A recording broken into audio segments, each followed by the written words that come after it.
नमस्कार, good morning. स्वागत है आपका मगरा न्यूज पर। आज की ताजा खबरों की अपडेट में बात करेंगे देश भर की तमाम बड़ी और काम की खबरों के साथ ही सरकार की ओर से आज लिए गए कुछ महत्वपूर्ण फैसलों और जारी किए गए कुछ नए नियमों की। तो बुलेटिन की शुरुआत करते हैं पहली खबर से। तो देश में E20 पेट्रोल की बिक्री हुई है शुरू, 60 रुपए तक हो सकती है कीमत। देश के कुछ चुनिंदा शहरों में E20 पेट्रोल यानी एथेनॉल मिला पेट्रोल जो है बिकना शुरू हो चुका है। सरकार ने ये EPF यानी एथेनॉल ब्रांडिंग प्रोग्राम के तहत यहाँ पर सरकार इसकी बिक्री कर रही है। पहले स्टेज में 10 से ज्यादा शहरों में इसकी बिक्री शुरू हुई है। अगले 2 साल में देश भर में E20 पेट्रोल जो मिलना है वो शुरू हो जाएगा, यानी पूरे सभी शहरों में लगभग इस मिलना शुरू हो जाएगा। वही इसमें यहाँ पर 80% इस पेट्रोल में यहाँ पर 80% हिस्सा पेट्रोल और 20% हिस्सा जो है एथेनॉल का बनाया जाता है, इसलिए से यहाँ पर E20 पेट्रोल यहाँ पर कहा जाता है। इसका इस्तेमाल पेट्रोल की तरह ही ईंधन के रूप में किया जा सकता है। वही एथेनॉल एक तरह का यहाँ पर अल्कोहल होता है जो यहाँ पर शुगर के यहाँ पर फर्मेंटेशन से बनता है। इसे गन्ने के रस और मक्का, सड़े आलू और इसके अलावा सड़ी सब्जियां और मीठे चुकंदर और इसके अलावा ज्वार और चावल की भूसी और गेहूं की भूसी या फिर बांस से भरा जाता है। इसमें 80% पेट्रोल का हिस्सा होता है और 20% एथेनॉल का हिस्सा होता है, इसलिए इसे यहाँ पर E20 पेट्रोल कहा जाता है। चलिए बात करते हैं अगली खबर की। अब इन 20 देशों के लोग कर सकेंगे भारत में UPI पेमेंट, RBI की बैठक में हुआ ऐलान। बुधवार को RBI reserve bank of India की मॉनेटरी पॉलिसी की बैठक यहाँ पर हुई और बुधवार को बैठक का तीसरा अंतिम दिन था। ये बैठक का तीसरा दिन यहाँ पर था। तीसरे दिन से यहाँ पर जारी बैठक में रेपो रेट में बढ़ोतरी यहाँ पर की गई। इस वक्त बता दें कि रेपो रेट में 25 बेसिस पॉइंट बढ़ोतरी की गई है। नया रेपो रेट जो है 6.25 से बढ़कर 6.50 हो गया है। इन सब के अलावा RBI के गवर्नर जो है शक्तिकांत दास, उन्होंने कई बड़े ऐलान किए हैं। दरअसल मॉनेटरी जो बैठक है उसमें RBI के गवर्नर शक्तिकांत दास ने कहा है कि अब भारत में विदेश से आने वाले पर्यटक भी UPI का इस्तेमाल कर सकेंगे। दरअसल भारत में विदेश से आने वाले यात्रियों के लिए UPI की सुविधा को यहाँ पर शुरू किया जाएगा। वही फॉरेन टूरिस्ट के लिए UPI सुविधा जल्दी यहाँ पर शुरू की जाएगी। हालांकि ये सुविधा कुछ ही एयरपोर्ट्स पर अवेलेबल यहाँ पर होगी। इस सुविधा का इस्तेमाल पहले G20 से आने वाले यात्रियों के लिए होगी। वही G20 यानी दुनिया के यहाँ पर विकसित और विकासशील देशों का एक ग्रुप है जिसमें अर्जेंटीना, ऑस्ट्रेलिया, ब्राजील, कनाडा, चीन, France, Germany, Bharat, Indonesia, Italy, Japan, Korea, Mexico, रूस, सऊदी अरब और दक्षिण अफ्रीका, तुर्की और इसके अलावा ब्रिटेन, अमेरिका और यूरोपीय संघ इसमें शामिल है। वही RBI के गवर्नर शक्तिकांत दास ने बताया कि UPI के जरिए जनवरी में 1.3% बढ़कर करीब 13 लाख करोड़ रुपए का ट्रांजैक्शन जो UPI से जो है वो है। कहते हैं अगली खबर की। तो HDFC बैंक खाताधारकों के लिए बड़ी खबर देखिए। HDFC बैंक ने ग्राहकों को दिया है बड़ा झटका, अब लोन पर देना होगा ज्यादा ब्याज। देश के बड़े निजी सेक्टर के जो बैंक है HDFC बैंक, उसने यहाँ पर मौद्रिक नीति समिति की बैठक के बाद ही जो अपने MCLR उसमें बढ़ोतरी कर दी है। दरअसल जो HDFC बैंक है प्राइवेट बैंक, उसने यहाँ पर बड़ी हुई दरें है वो 7% से लागू कर चुका है। अब सभी तरह के उपभोक्ताओं के लिए लोन की ब्याज दरें जो है नई सिरे से HDFC बैंक में तय जो है वो की जाएगी।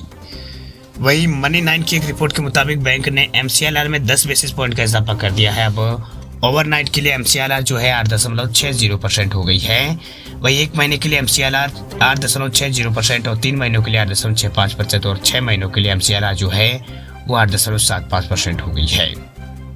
वही सब बढ़ोतरी के बाद बैंक से यहाँ पर home loan, car loan, personal loan लेना आदि सभी महंगे हो जाएंगे और आपके लोन की जो EMI है, अगर आप भी HDFC बैंक से लोन अगर ले रखा है तो आपकी जो किस्तें है वो महंगी हो जाएगी।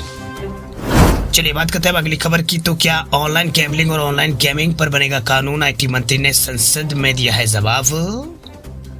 लोकसभा में बुधवार को ऑनलाइन गेमिंग और गैम्बलिंग का मुद्दा उठा। प्रश्नकाल के दौरान उत्तर प्रदेश के मेरठ से BJP सांसद राजेंद्र अग्रवाल और कांग्रेस सांसद मनीष तिवारी और तमिलनाडु के सांसद T सुविति ने संसद में ऑनलाइन गैम्बलिंग और गेमिंग को लेकर सवाल पूछे। इन सभी सवालों के जो जवाब है इलेक्ट्रॉनिक IT मंत्री जो है अश्विनी वैष्णव उन्होंने यहाँ पर दिए।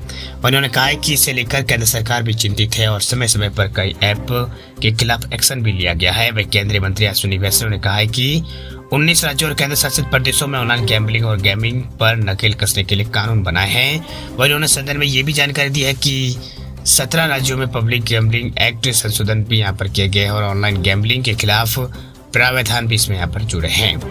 वह अश्विनी वैष्णव ने यह भी कहा है कि ये विषय पूरी तरह से यहाँ पर राज्यों का है, लेकिन डिजिटल युग में सीमाएं नहीं रह गई है।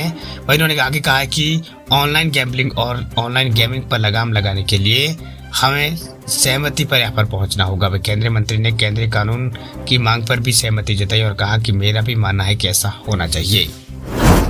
चलिए बात करते हैं अगली खबर की। तो राजस्थान में मिड डे मील में अब मिलेगा बाजरा, राज्य सरकार बढ़ा रही है योजना। राजस्थान सरकार बाजरे को मिड डे मील में शामिल करने के ऊपर विचार कर रही है ताकि बच्चों को पोषण के मूल्य में सुधार किया जा सके। वह अनाज की खपत को बढ़ावा देने के लिए जो RDTS है उसके द्वारा चलाए जा रहे होटल और रेस्टोरेंट भी अपने मेन्यू में बाजरे से तैयार व्यंजन को शामिल करने का प्लान कर रहे हैं। वही भारत दुनिया का सबसे बड़ा यहाँ पर बाजरा उत्पादक देशों में से एक है, जिसकी खेती लगभग 7 मिलियन हेक्टेयर में की जाती है। वह राजस्थान भारत में सबसे ज्यादा बाजरा उत्पादक यहाँ पर बाजरा का जो उत्पादन है वो करता है, क्योंकि राज्य के पर्यावरणीय परिस्थिति इसी फसल के विकास को प्रोत्साहित यहाँ पर करती है। वही फसल दोहरे उद्देश्य के लिए उगाई जाती है। वह अनाज को आटे में परिवर्तित किया जाता है और रोटी बनाने के लिए उपयोग किया जाता है, जबकि बाजरे के तनों को पशुओं के चारों के रूप में यहाँ पर उपयोग किया जाता है। वही बाजरा जो है वो अपने उच्च लोहे और जस्ता सामग्री के कारण उच्च पोषक मतलब उस पोषक के लिए मूल्यों के लिए से जाना जाता है। राजस्थान में जो दक्षिणी जिले है आदिवासी क्षेत्र, उसमें यहाँ पर सावरकाग्नि और कुड़की जैसे बाजरा की भी खेती यहाँ पर की जाती है। राज्य में ज्वार और बाजरा की खेती के लिए अनुकूल जलवायु है। अब कहते हैं अगली खबर की। तो रेल यात्रियों के लिए कुछ खबरें देखिए। अगर ट्रेन में चाहिए खाना तो नोट करें ये व्हाट्सएप नंबर। IRCTC ने शुरू की है नई सेवा।